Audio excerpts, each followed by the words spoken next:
beberapa perbuatan yang kita dilarang di dalam masjid. Apa sebab? Karena masjid ini adalah rumah Allah. Dia tidak sama dengan pasar gitu kan. Masjid ini adalah tempat beribadah, tempat yang suci untuk kita beribadah di sini, mendekatkan diri kepada Allah. Karenanya ada adab-adab yang disampaikan oleh Rasulullah SAW penting untuk kita ketahui, atau paling tidak penting untuk kita ingatkan kembali. Bismillahirrahmanirrahim. Assalamualaikum warahmatullahi wabarakatuh.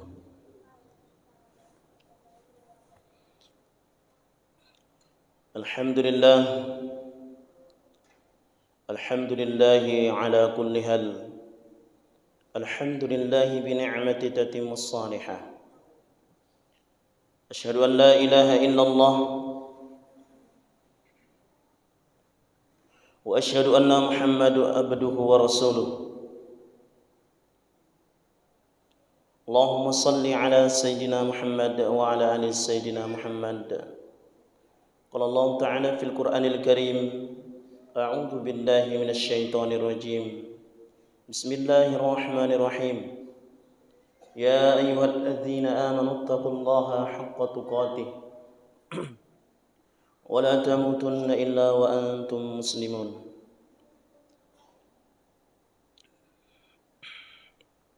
Hadirin para jamaah salat zuhur, semoga dirahmati oleh Allah Subhanahu wa taala. Tak lupa kita bersyukur kepada Allah Subhanahu wa taala atas segala limpahan rahmat dan karunia yang Allah Subhanahu wa taala berikan kepada kita, sehingga kita bisa hadir di masjid ini dalam rangka melaksanakan kewajiban kita salat zuhur berjamaah sebentar lagi insyaallah. Yang kedua, tak bosan kita mengucapkan salawat ke baginda Nabi Muhammad sallallahu alaihi wasallam. Allahumma salli ala sayyidina Muhammad wa ala ali sayyidina Muhammad.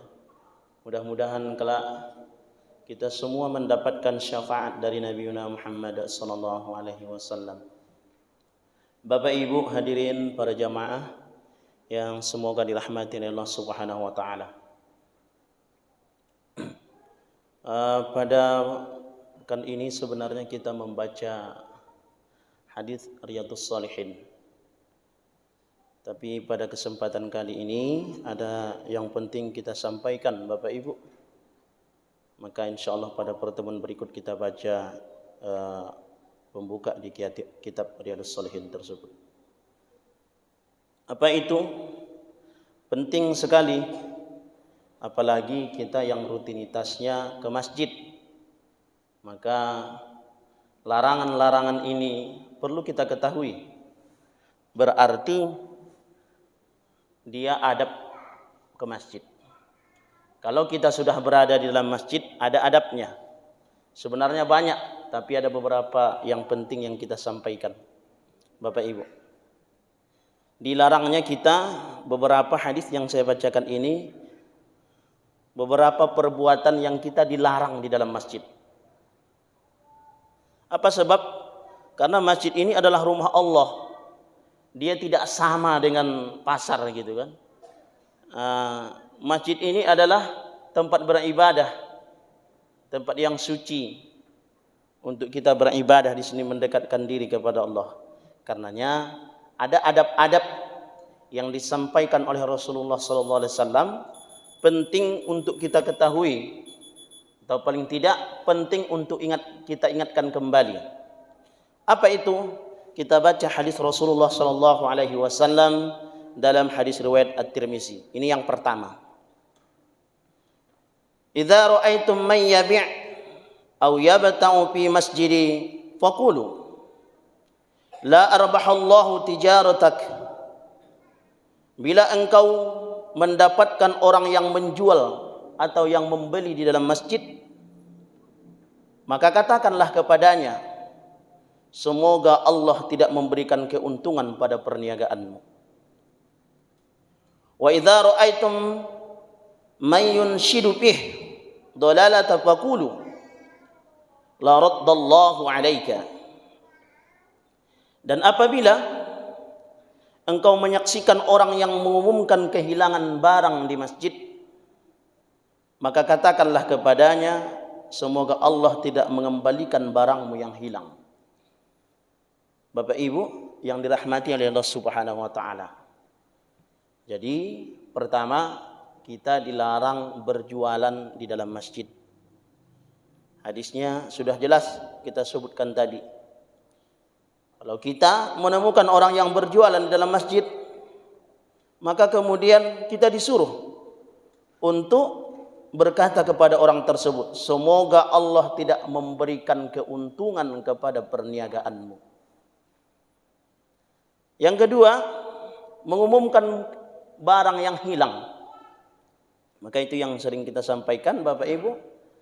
Kalau hilang, maka sebagusnya tidak diumumkan di dalam masjid. Lalu kemudian bagaimana caranya agar kemudian barang yang hilang ini juga bisa ditemukan orang lain? Maka dibuatlah pengumuman. Di mana pengumumannya? Di luar masjid. Apa bahagian dari luar masjid itu? Di tempat yang tidak biasa dikerjakan oleh orang sholat. Di mana tempat yang tidak biasa dikerjakan orang sholat? Perpustakaan misalnya, di emperan masjid misalnya. Jadi kalau di emperan masjid, maka boleh diumumkan. Kalau di emperan masjid, maka kemudian boleh apa? Misalnya seperti jualan kitab gitu, itu di emperan masjid tidak masalah. Tapi kalau di dalam masjid, maka kemudian itu tidak boleh. Satu hadis Rasulullah SAW, yang satu ini dua larangan kepada kita. Yang pertama, dilarang berjualan di dalam masjid. Yang kedua adalah dilarangnya kita mengumumkan kehilangan barang sesuatu di dalam masjid. Maka dibuat apanya? Papan pengumumannya.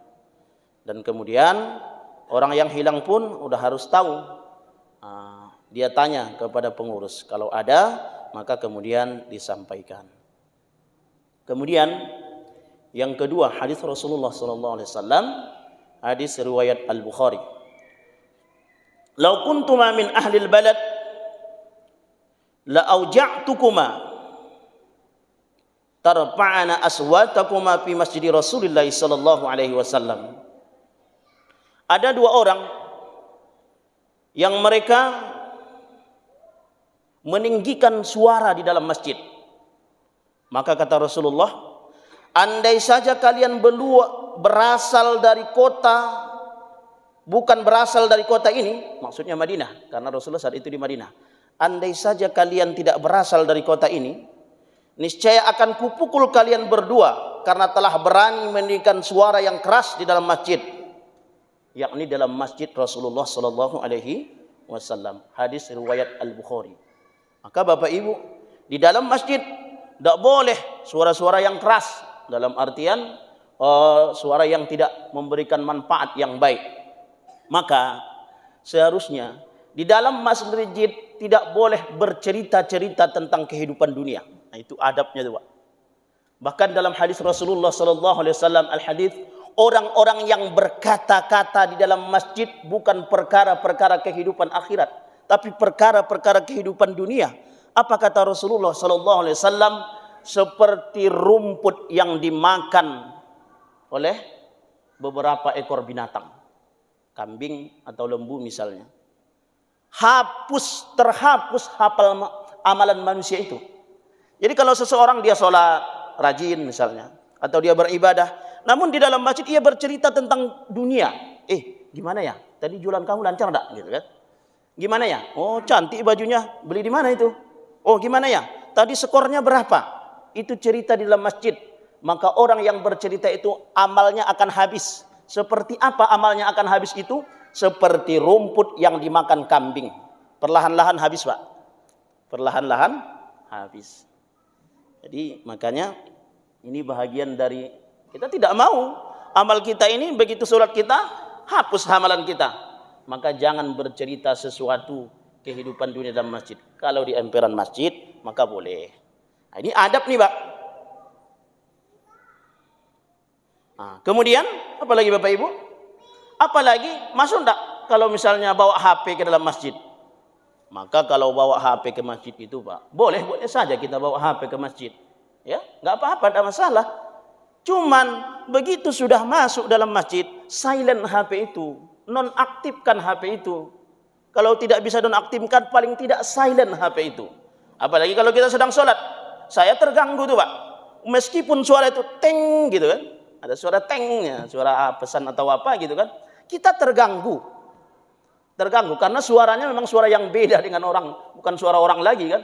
Nah, maka kemudian itu HP kalau sudah masuk ke dalam masjid maka di silent atau dinonaktifkan.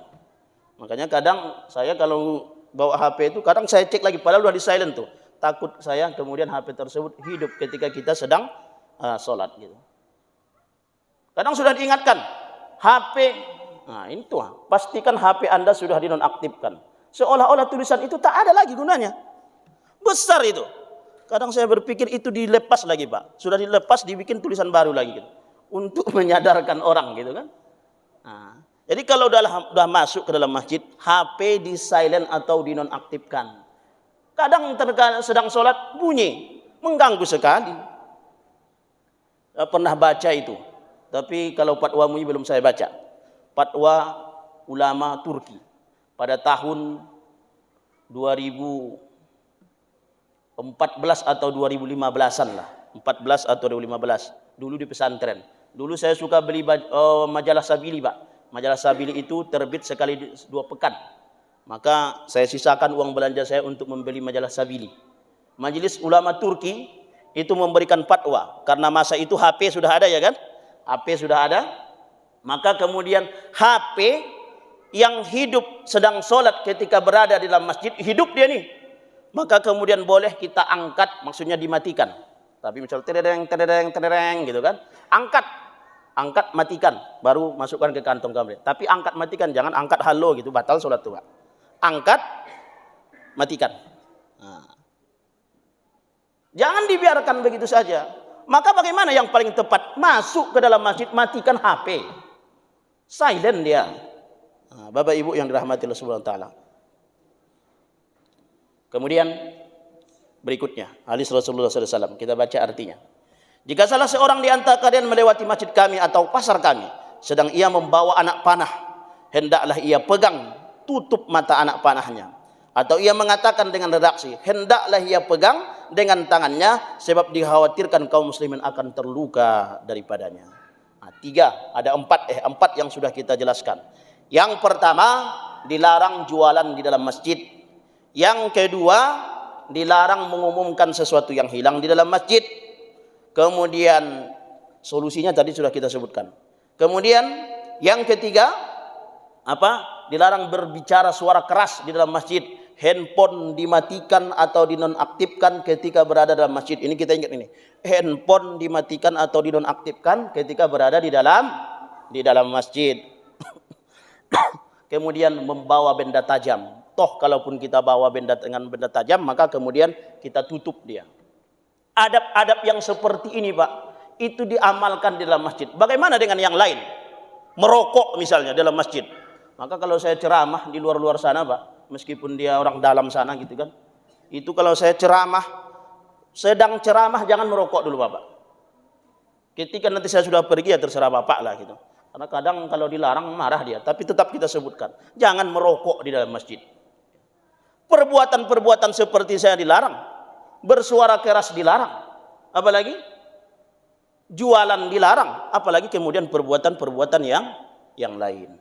Bapak Ibu yang dirahmati Allah Subhanahu wa taala. Oleh karena itu, ingat, ini kita ingatkan kembali, matikan handphone atau silentkan handphone ketika berada di dalam masjid, jangan jualan di dalam masjid, kemudian jangan bersuara keras dan lain sebagainya. Demikian yang dapat saya sampaikan. Mohon maaf atas segala kesalahan. Kita tutup dengan doa. Subhanakallahumma bihamdika asyhadu an la ilaha illa anta astaghfiruka wa atubu ilaik. Wassalamualaikum warahmatullahi wabarakatuh.